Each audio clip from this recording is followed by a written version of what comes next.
నమస్తే రమగారు. నమస్తే జయ. రమగారు, హ్మ్. ఈ పని చేస్తే దరిద్రం వస్తుంది. దరిద్ర దేవత తిష్ట వేసుకుని ఇంట్లోనే ఉండిపోతుంది. ఇలాంటి మాటలు అంటారు కదా! హ్మ్. ఇలా ఉండాలి, అలా ఉండాలి, ఇలా చేయకూడదు, అలా చేయకూడదని. దీనికి సంబంధించి ఏమన్నా కథల రూపంలో ఉన్నాయండి?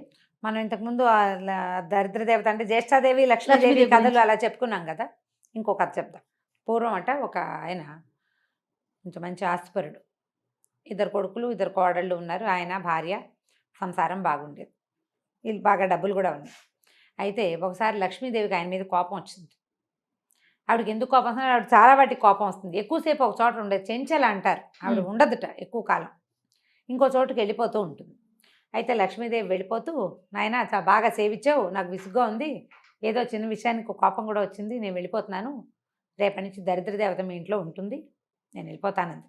అంటే ఈయన, అయ్యో అమ్మ వెళ్ళిపోతావా, సరే వెళ్ళిపోతూ నాకు ఒక్క మాట ఇవ్వు, నువ్వు వెళ్ళిపోయినా సరే మా ఇంట్లో ప్రేమాభిమానాలు మాత్రం పోకూడదు.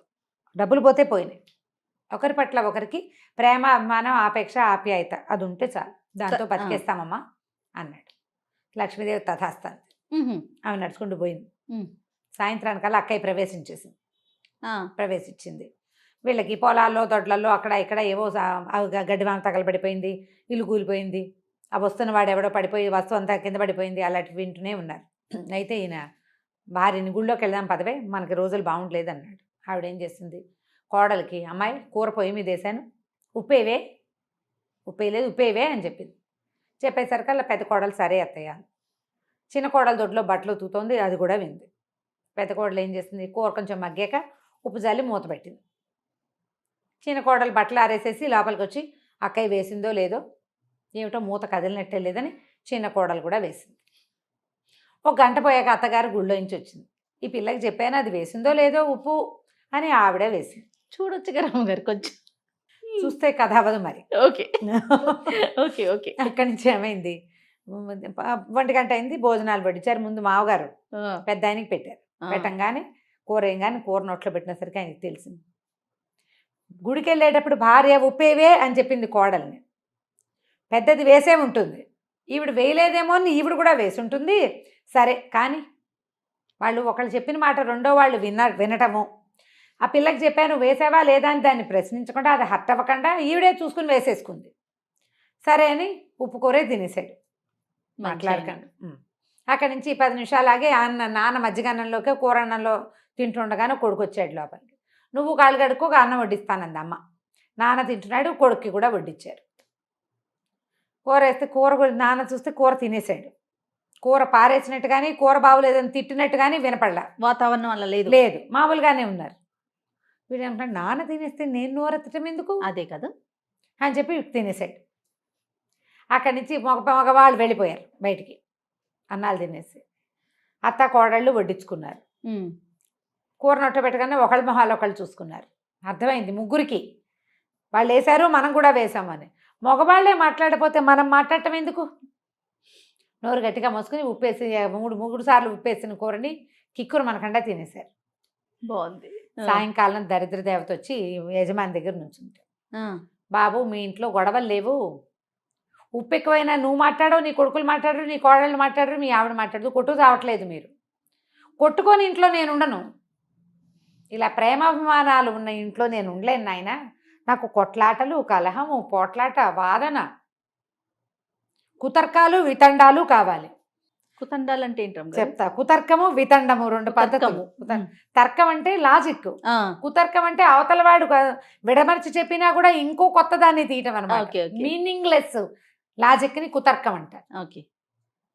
వితండము మనకు తెలుసు, వితండవాదం అడ్డంగా వాదించడం, అడగోలు వాదనలు.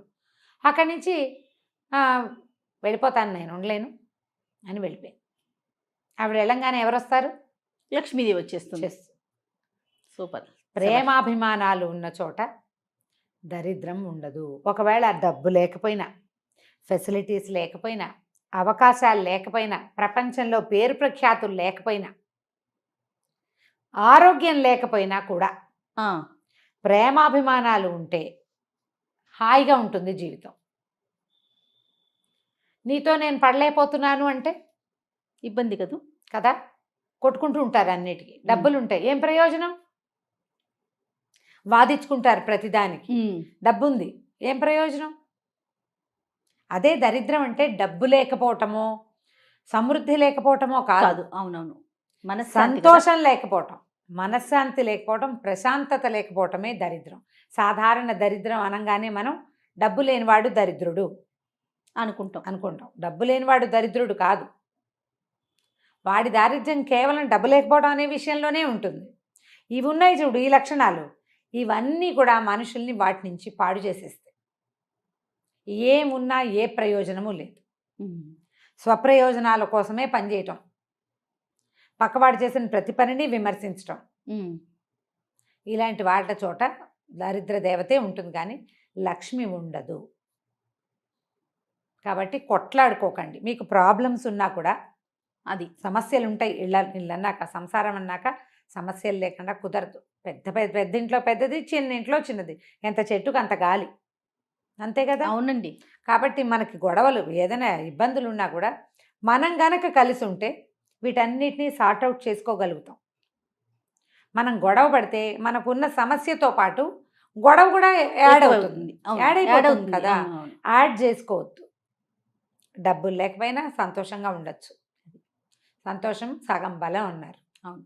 కాబట్టి ఈ బలాలని యాడ్ చేసుకోండి తప్పకుండా. మన ఇంట్లో నుంచి దరిద్ర దేవతని పారద్రోలండి పూర్తిగా. ప్రతి ఇంట్లో నుంచి అసంతృప్తులు, అసహనాలు, విపరీతపు ధోరణులు, వీటికి స్వస్తి చెప్తే హాయిగా ఆటోమేటిక్గా మనకు కావాల్సిన సమృద్ధి అది వచ్చేస్తుంది కూడా. అది సమృద్ధి ఆటోమేటిక్గా వస్తుంది. లేకపోయినా మనం హాయిగానే ఉంటాం. అది కాబట్టి ఈ బలాలని యాడ్ చేసుకోండి తప్పకుండా. మన ఇంట్లో నుంచి దరిద్ర దేవతని పారద్రోలండి పూర్తిగా. ప్రతి ఇంట్లో నుంచి అసంతృప్తులు, అసహనాలు, విపరీతపు ధోరణులు, వీటికి స్వస్తి చెప్తే హాయిగా ఆటోమేటిక్గా మనకు కావాల్సిన సమృద్ధి అది వచ్చేస్తుంది కూడా. అది సమృద్ధి ఆటోమేటిక్గా వస్తుంది. లేకపోయినా మనం హాయిగానే ఉంటాం. అది లేకపోయినా మనం బాగుంటాం కదా. ఆలోచించండి ఇట్లా.